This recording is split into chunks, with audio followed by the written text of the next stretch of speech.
worked with me in my synthesis labs for the last year, trying to make interesting products. Right? And so we've tried to do lots of cobalt chemistry, and I'll talk about his successes and our challenges in that realm. But at the end of the day, our goal is to just make cool stuff that we can then find use for. And so he'll talk about sort of strategies we're using to do that and what he found. All right. So thank you all for coming to my talk today. What I'll be talking to you about is synthesizing novel cobalt mediated heterocycles with anti-cancer potential. So first, like any good research, what we start with is a goal. And our goal is to create a new kind of molecule that has a complex structure and has anti-cancer possibilities and potential. And we want to find and develop a process throughout the synthesis that is relatively quick and concise. And that's simply because in the pharmaceutical industry, time equals money. So we want it to be something that if we find something that is effective in fighting cancer, that a pharmaceutical company would be very enticed to create it because it would not be very expensive for engineering. So before we start thinking about what type of structure we want to build, we kind of have to think about how anti-cancer drugs work. And their functionality is that they impede the cell reproduction of cancerous cells through their structure. So key thing is that their functionality comes through their structural makeup. So when we're thinking about making a cancer drug, we have to think about what's the general makeup of other successful anti-cancer drugs. And on the board you will see two, docetaxel and vinblastine. So what we see from these structures is that if you look at docetaxel on the left, they have multiple ring structures, and there's nitrogen and oxygen and carbons that are spread out throughout the molecule. And vinblastine has something that's very similar to that, except it has one key difference, that those nitrogens are built into the ring structures, and we call these heterocycles. And this is something that we want to build into our molecule moving forward. So now that we have an idea of how anti-cancer drugs work and what their general structure is, we want to update our goal a little bit. So our new updated goal will be to build a complex heterocycle, not just any. Build some complexity and some 3D dimensionality in there that will make it a little more interesting. We want to still have anti-cancer potential, and we still want this to, the end result, to get to a process that is relatively quick and concise.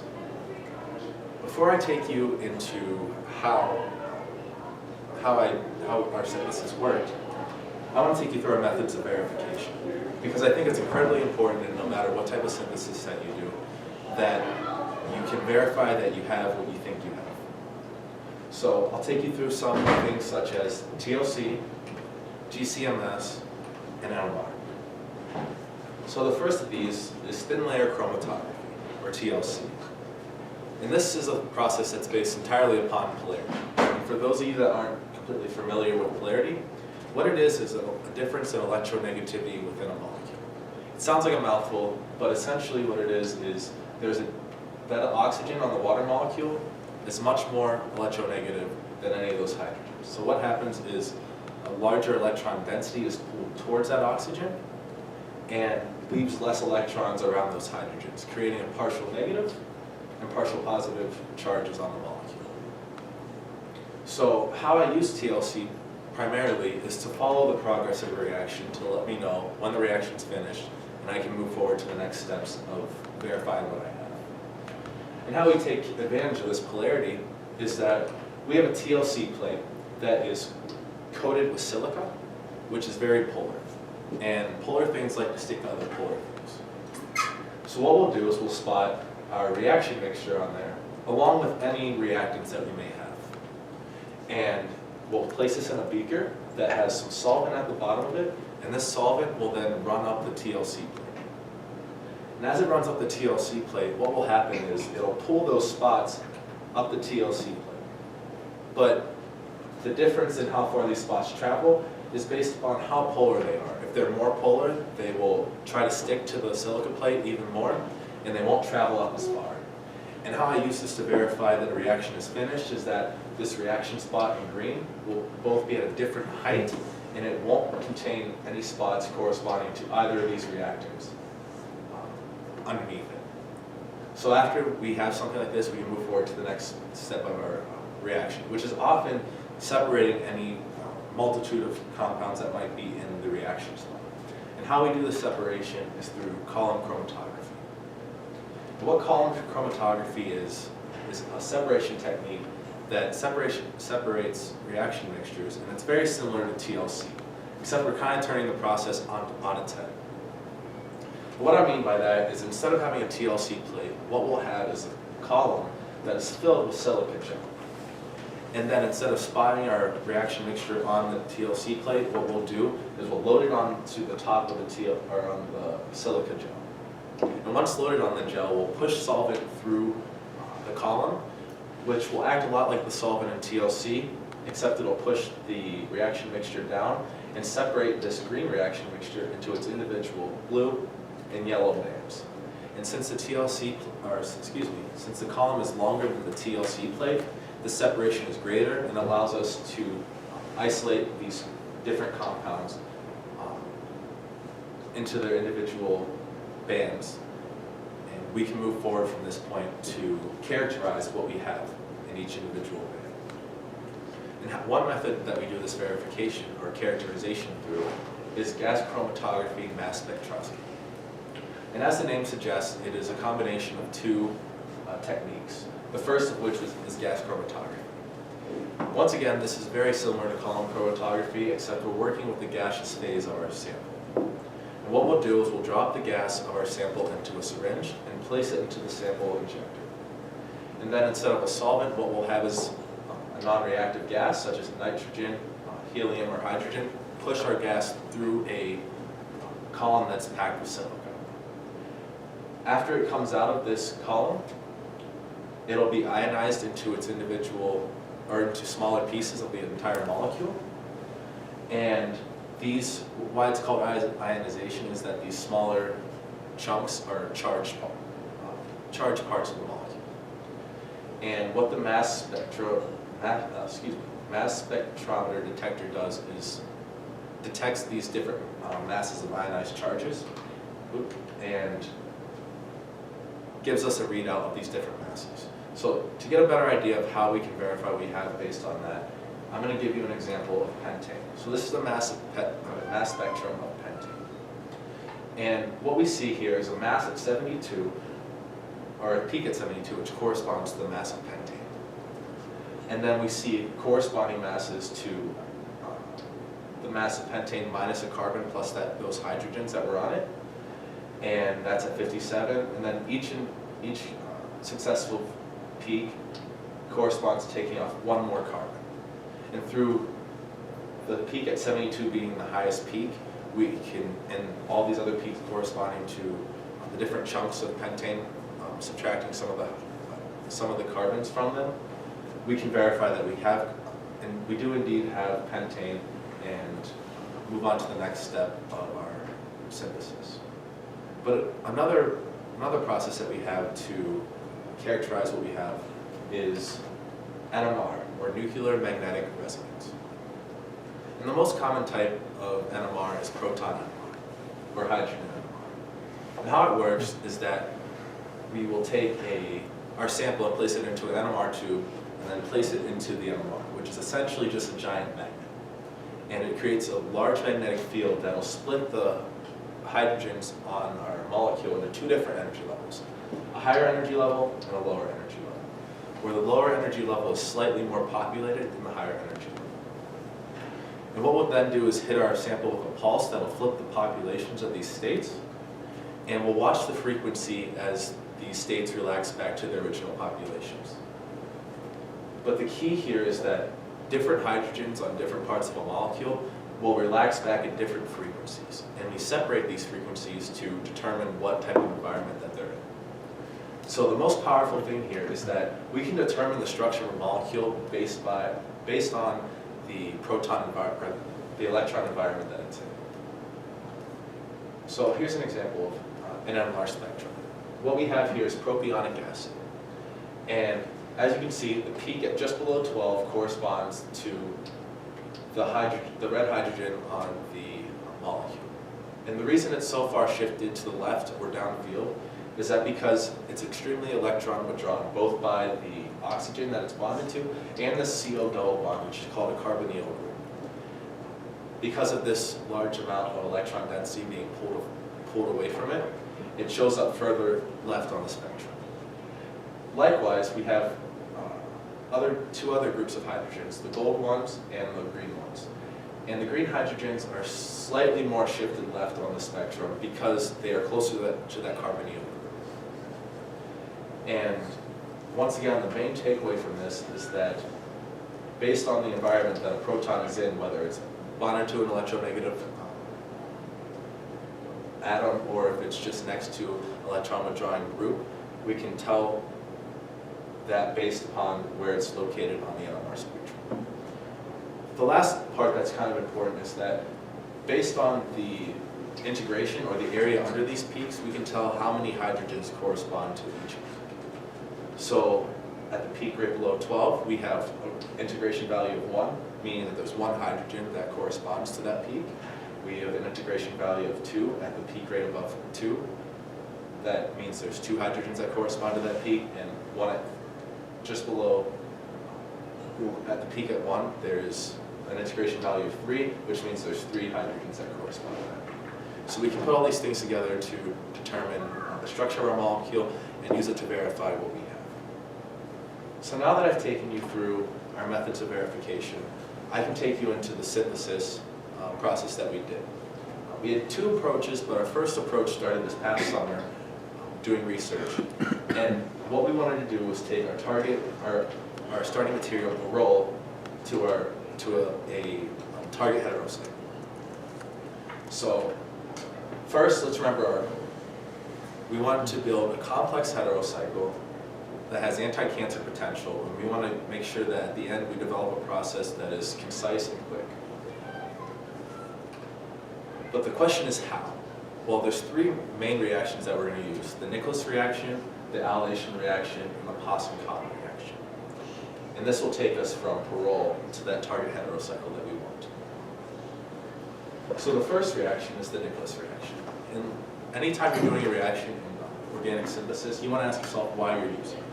And the answer here is that it activates an otherwise less or undesirable site for bonding. So what I mean by that is the first step of the Nicholas reaction is complexing this cobalt piece to this triple bond. And that's because without it, the triple bond is the much more reactive spot on the molecule. But by complexing it to the triple bond, we activate this red carbon that's bonded to the OH group to be the reactive spot of the molecule.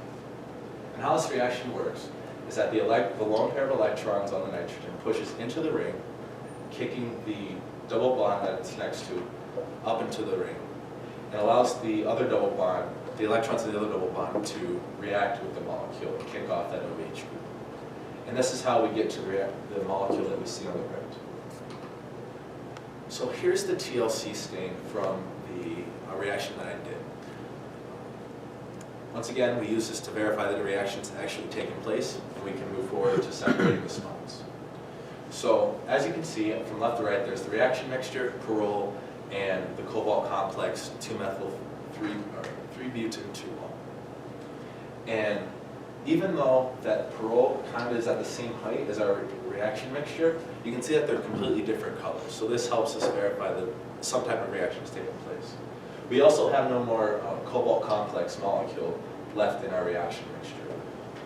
So by combining these 2 facts, we can tell that the reaction is taking place and move on to separating the reaction mixture spots, which there are 2 of them, and see if one of those is actually the molecule that we were trying to create. So here's the NMR spectrum of one of those spots, and we verified that it was indeed the molecule we were trying to create. So I understand there's a lot of peaks on here, but what we want to see is just from the 2 molecules we were trying to put together, we want to see peaks that would correspond to both, because we've already done a separation, so they wouldn't show up unless they're on the same molecule. So what we're looking for first are some peaks that correspond to the ring protons on the parole. And these would show up fairly far downfield because they're part of a ring that has double bonds that can move around, which just shields. So we expect these in the 6 to 7 range, and that's exactly what we see. At 6, we see these red hydrogens show up, and the purple hydrogen shows up at right below 7. The next peak that we would look for is the hydrogen that's bonded to the nitrogen of the pearl piece. And that's because it's very unique in that it's a broader peak. It's not as sharp as these other ones normally. So we see this show up right around 8, and that's very close to where we would expect pearl hydrogen to show up. But we still haven't proved that we have the other part of the molecule attached. And we can prove this by looking at where these methyl groups would show up. And they would show up in the 1 to 2 region of the molecule, which is a little bit messy down here. And that's just simply because there was some solvent left on after this column chromatography was done. But the peak to the left up here corresponds to those red hydrogens. And we can tell that because we integrated that peak and it came out to be around 6. And as well, it shows up in the correct region. And the last part of this molecule, or this NMR spectrum, that's important to verifying what we have, is finding where this blue hydrogen would be. Generally, you would just think an alkyne, which is a triple bond, a hydrogen that's bonded to an alkyne, to be in the 2 to 3 region of an NMR spectrum. But we also have to consider that we have a cobalt complex that's complex to this triple bond, changing kind of how electron withdrawing it is. The cobalt piece is very electron withdrawing, so it'll cause that peak to shift downfield to the left of the spectrum. And it's shifted so far that it's almost hidden by the ring protons, but if you look on the shoulder of this peak, you can see a peak that corresponds to that hydrogen. So through putting all these things together, we verify that we have created this molecule, and we can move on to the next part of our synthesis towards our complex heterocycle. And that next step is the alylation. And why we want to use this is that it adds the necessary double bond to do the last step of the reaction. And how this reaction works is that the lone pair on the nitrogen, instead of pushing into the ring, will just leave and attack this part of the alkyl, this carbon. And that in turn will kick off the bromine and create the molecule you see on the right. And then the last step of the reaction that I was talking about is the Poisson-Kahn reaction. And why we use this is that it's the time-saving step. And it's also the step that adds the complexity that we want in our molecule. And it adds this complexity while removing the cobalt from the molecule. And how this reaction works, and it's not as pretty because it's much more complex than just electron pushing, but how we can think about it is that the cobalt leans over, the cobalt that's complex to this triple bond leans over and grabs that double bond, and does a reaction in such a way that it conjoins the two bonds by leaving one of its carbonyl groups behind. So what we have is a reaction that takes place, and this is where the triple bond once was, and this is where the double bond once was, and this is the carbonyl group that the cobalt piece leaves behind. So now we've made it to our final heterocycle. But the problem is, if you've noticed that I haven't shown any results from the last 2 slides, and that's because there aren't any. We ran into some issues, and the first issue was achieving both the alylation reaction and the Nichols reaction. So we could never get this molecule to be made. We got one or the other, but they wouldn't happen at the same time. What we're thinking is that there was some interference.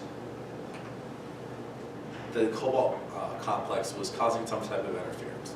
So there are methods to remove this, but the problem is that removing it involves oxidative conditions. And what's important about this is that Perol is very prone to oxidation. So when we put it in these oxidative conditions, it just wrecked our molecule and destroyed it. So this is where our summer research left off, and we were stuck at a point where we still wanted to start with Perol as our starting block. But we had to think of different ways to get to a complex structure coming into the school year. So this moves us to our current approach, what we're trying to do.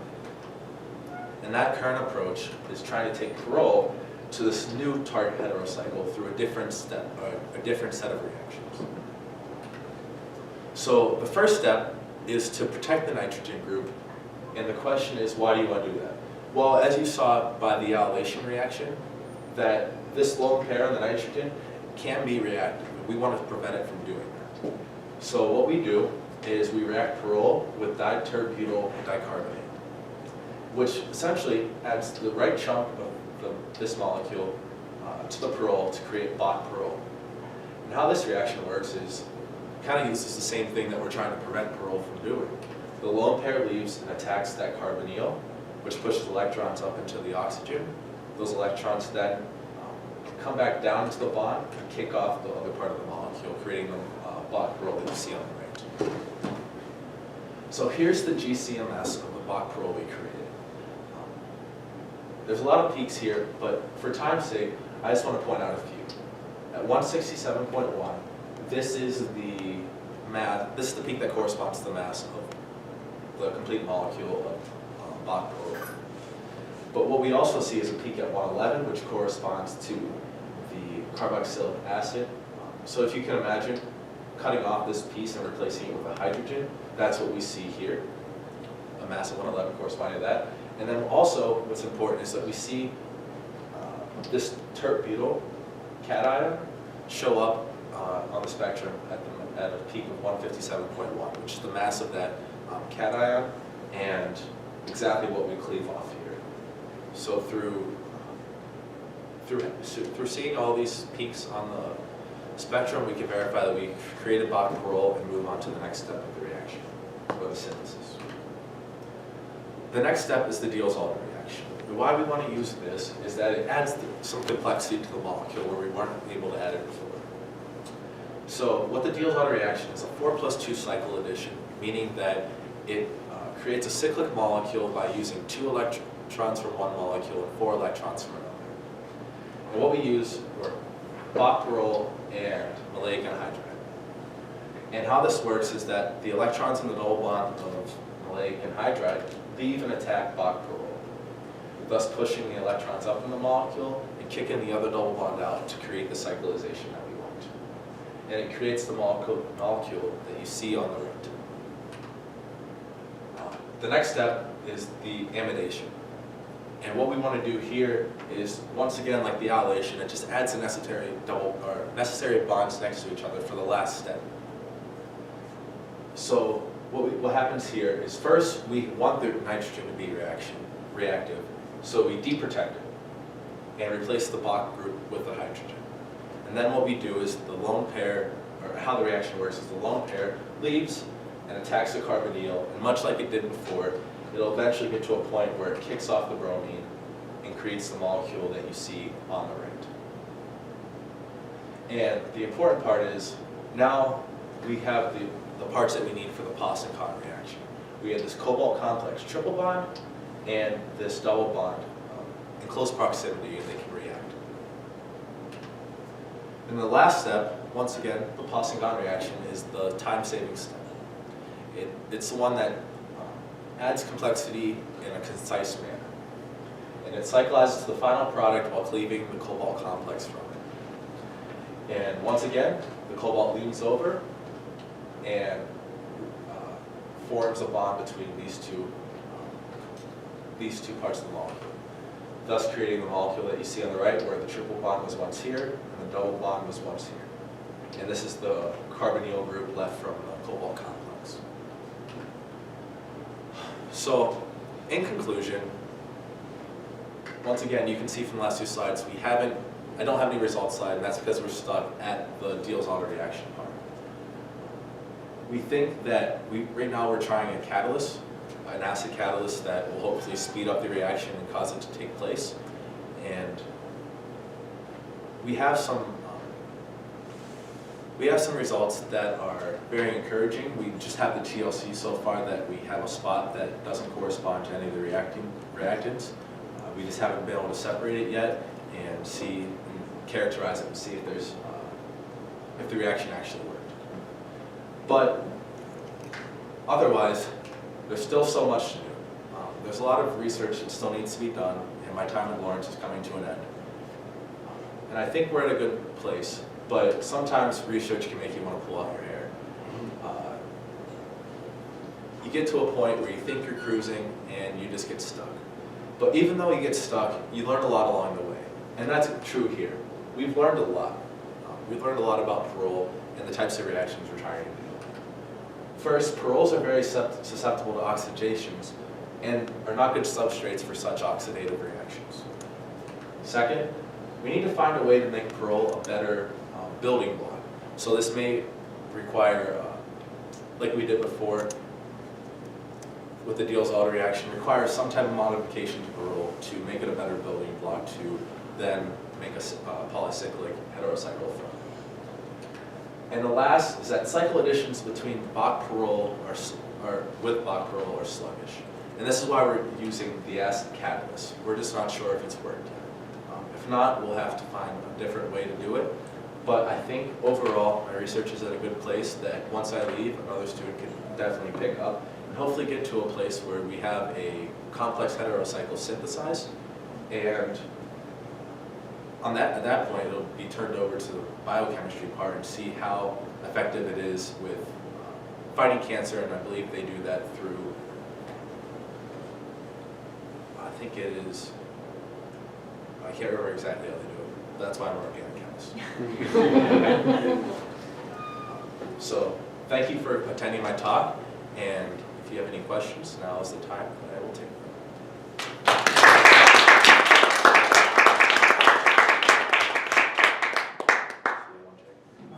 I was wondering, how expensive is it to use Cobalt? Like, you say it's faster, but is it faster than added cost, or is it cheaper?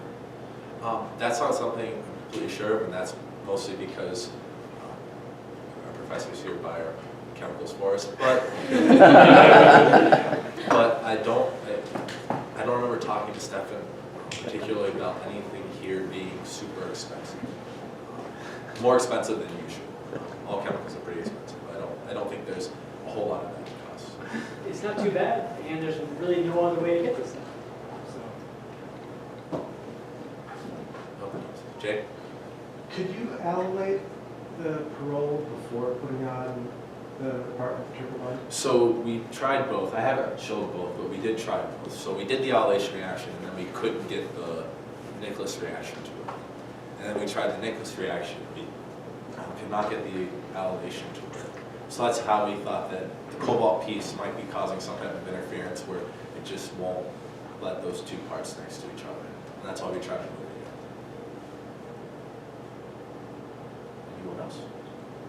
I have a question. It's just more a practical question. So you keep talking about that you have to separate it, and then you showed the column. How do you know when your column is done? Is it colored? How do you know when you've separated out something? How do you know when your plugs go through? So for this, to save time for the talk, I didn't show that, but what we do is we take fractions. So we'll take small portions of the column and we'll put them in different beakers, we'll put them in different beakers essentially. And what we'll do then is take TLC of them and after we stain them, we can see when one spot comes out and when one doesn't. Sometimes in the section you'll see multiple spots, but those are sections that are very dilute and you can get rid of, so you just have the two separate spots, or the two separate molecules that you're trying to create. Okay, so you just hope that you've fractionated it. And Yeah, you fraction in small enough portions where that hopefully there won't be a lot of fractions that have both in it. It'll just be, you might have 7 that have one, 2 that have both, and then 7 that have the other. Do you want to draw like a big TLC that you might do? Yeah.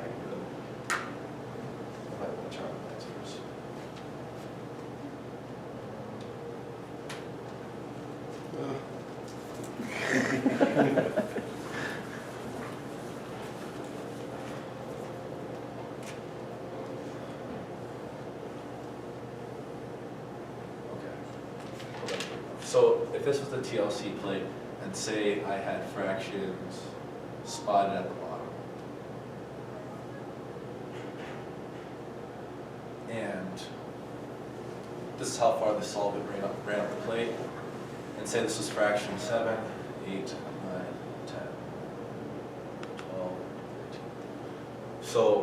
what we hope to accomplish by taking careful fraction is that you'll see spots that correspond to this polarity happen, and then hopefully you'll see only a brief amount where you'll see both.